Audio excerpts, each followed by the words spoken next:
It all began with a cry, not of fear, but of defiance. That sound came from Gloria Hines, a 67-year-old retired school principal who had lived through segregation, marched for civil rights, and endured the unbearable pain of burying two of her children. A well-known figure in her neighborhood, Gloria carried herself with dignity, walking the same path from her church to the library every Tuesday for nearly a decade. She always wore elegant clothes, a broad-brimmed hat, neatly pressed skirts, and shoes shined to perfection. On one such Tuesday, Gloria's routine was disrupted when Officer Kyle Bennett pulled up alongside her. Known on the force as a relentless enforcer, Bennett had a history marked by complaints and internal affairs investigations that always seemed to vanish. Few had been able to hold him accountable, but Gloria wasn't one to stay silent. She asked why she was being stopped, why his hand was on his weapon, and why he was raising his voice at her. In front of a corner store with several witnesses and a working security camera, Bennett placed his hand around her throat. He didn't squeeze to the point of death, but he applied enough pressure to humiliate her, to remind her of his authority. What Bennett did not realize was that Gloria's only surviving son was the newly appointed city attorney, and he would not allow this assault to be ignored. What unfolded on that sidewalk wasn't just a case of police misconduct. It unearthed a network of corruption and exposed years of cover-ups. Within minutes, bystanders had pulled out their phones and recorded the assault. Some gasped, others shouted, and one whispered the line that shifted the power balance completely. "She's the new city attorney's mother." Bennett's grip loosened, but the damage was already done. The footage would soon spread across the city. That evening, local news aired the disturbing video. An elderly black woman pinned against a wall, fighting for breath as an officer's hand gripped her neck. Social media erupted with the hashtag Justice for Gloria. Church groups, neighborhood associations, and activists who usually spent their time organizing bake sales or community events were suddenly mobilized for justice. At police headquarters, unease swept through the precinct. Officers traded tense glances, and the air grew heavy with fear. Captain Donnelly, red-faced, slammed his desk after watching the footage repeatedly. He knew this wasn't a scandal they could bury. This incident had political consequences. When Bennett sat across from him later, his shirt collar still smudged with Gloria's makeup, Donnelly demanded an explanation. Bennett stubbornly insisted she was combative, but Donnelly snapped back, pointing out she was nearly 70 and beloved in the community. What's worse, Donnelly reminded him, Gloria's son had already demanded all of Bennett's body cam footage and disciplinary records. Bennett remained smug, claiming nothing would surface. But Donnelly warned him. The department had buried complaints before, and this time those skeletons were being dragged back into daylight. Soon, evidence began leaking. Old videos, audio files, and hidden reports that documented a decade of Bennett's unchecked brutality. And for the first time, his shield of protection within the department began to crumble. The leaked footage changed everything. Within hours of the incident, the city was buzzing. Not just about Gloria's assault, but about what the videos revealed.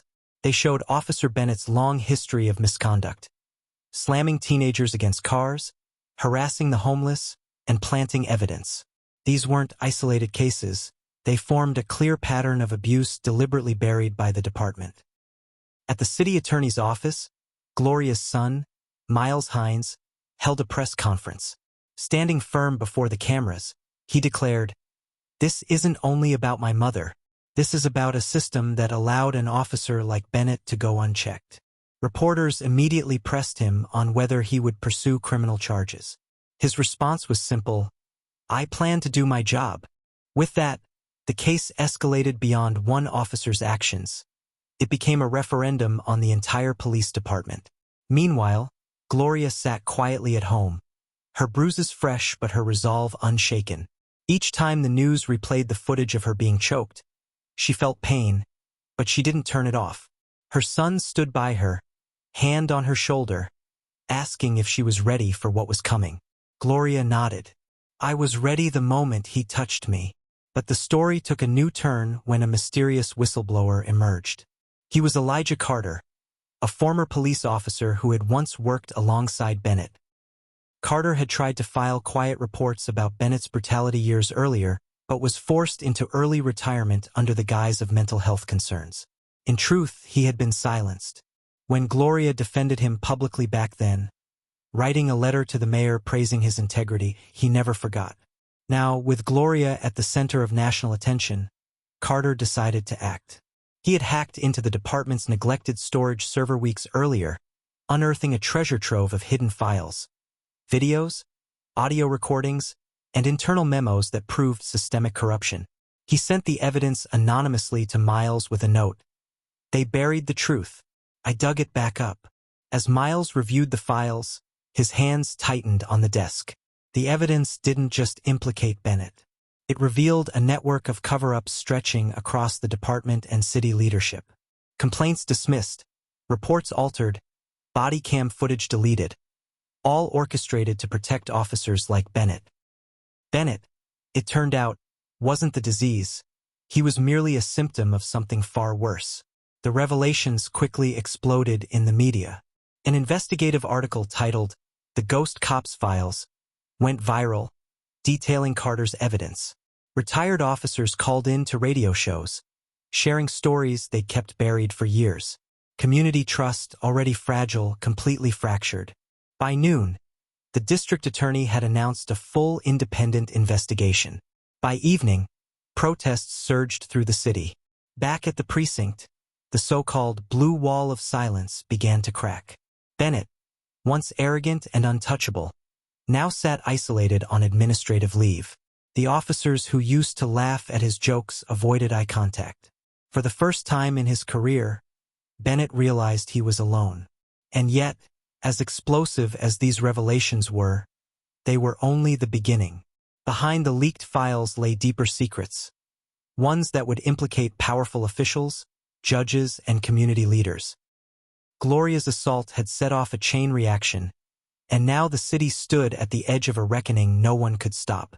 As the leaks continued to surface, the scandal widened.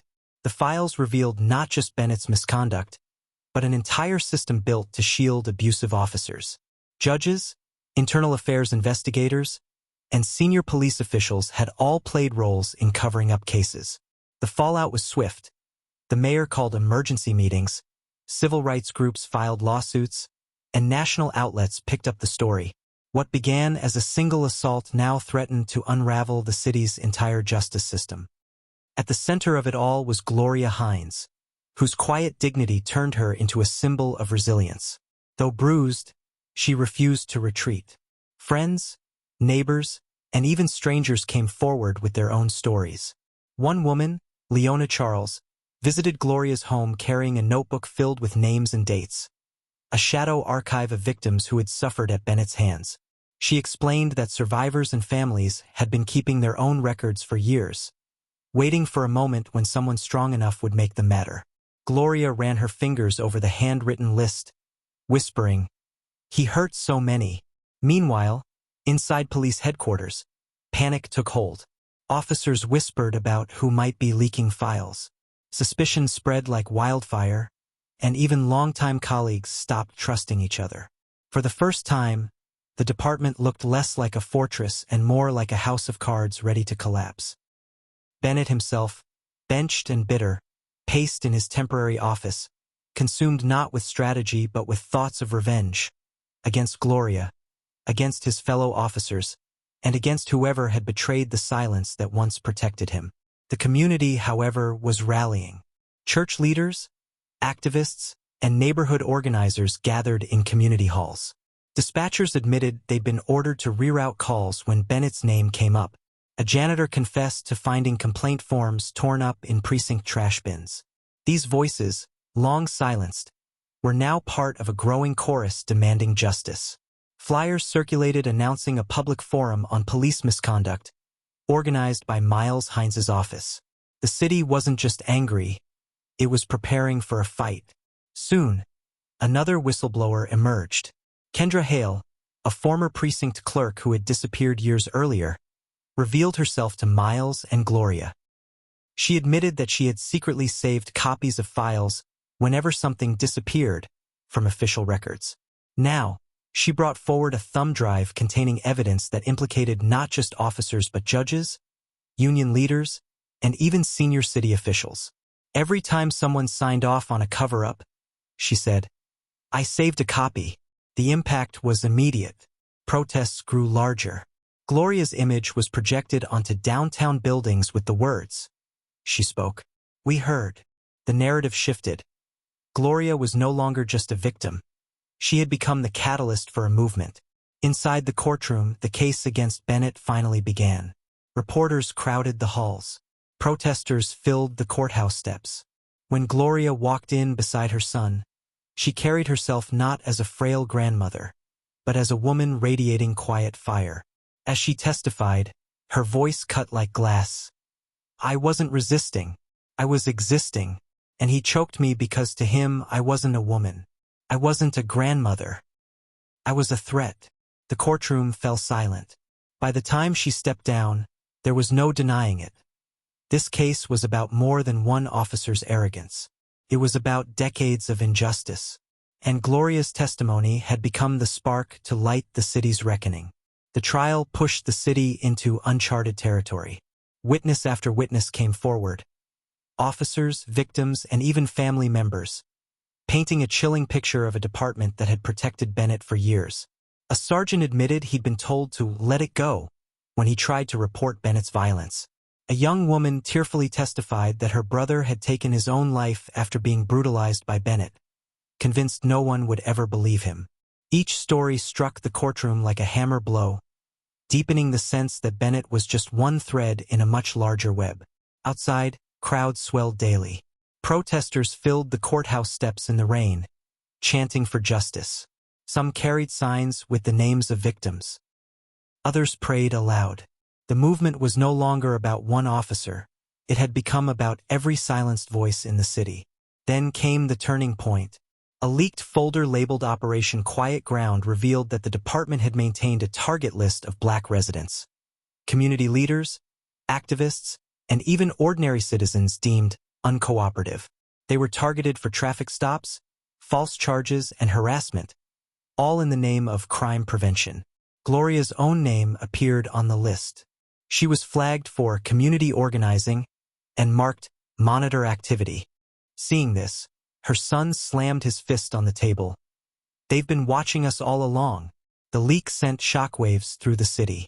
Hashtags exploded online, civil rights groups mobilized, and national news outlets compared the revelations to COINTELPRO. The scandal was no longer local, it was national.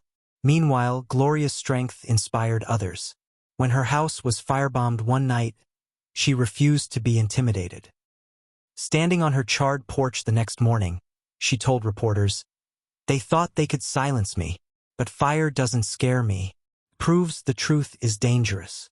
Neighbors rallied to rebuild her home, refusing to let her stand alone. Back in court, the most damning evidence emerged. Secret recordings of Bennett discussing Gloria with another voice, likely a superior. They spoke about intimidating her, looping cameras, and making it look clean. For the jury, it was undeniable proof that Bennett's assault wasn't random. It was planned. When the verdict came, it shook the city. Guilty on all counts. Bennett was convicted of assault, abuse of power, evidence tampering, and participation in the unlawful surveillance program. But the judge went further, calling out the entire system that had enabled him.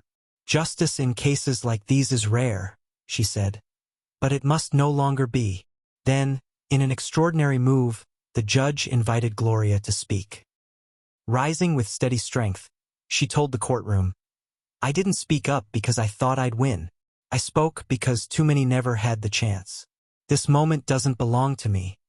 It belongs to every voice they tried to bury." Her words brought the room to tears and later reached millions online. In the weeks that followed, reforms began. A new oversight board named after Gloria was created. Old cases were reopened. And perhaps most importantly, the community itself changed. People spoke up more, looked out for one another, and refused to let silence rule again. Sitting on her rebuilt porch weeks later, sipping tea as the sun set, Gloria smiled when her son asked if she had any regrets. No, she said softly. Because the truth can't be buried forever. They tried to choke me that day, but what they really tried to choke was a movement. And that movement is just beginning.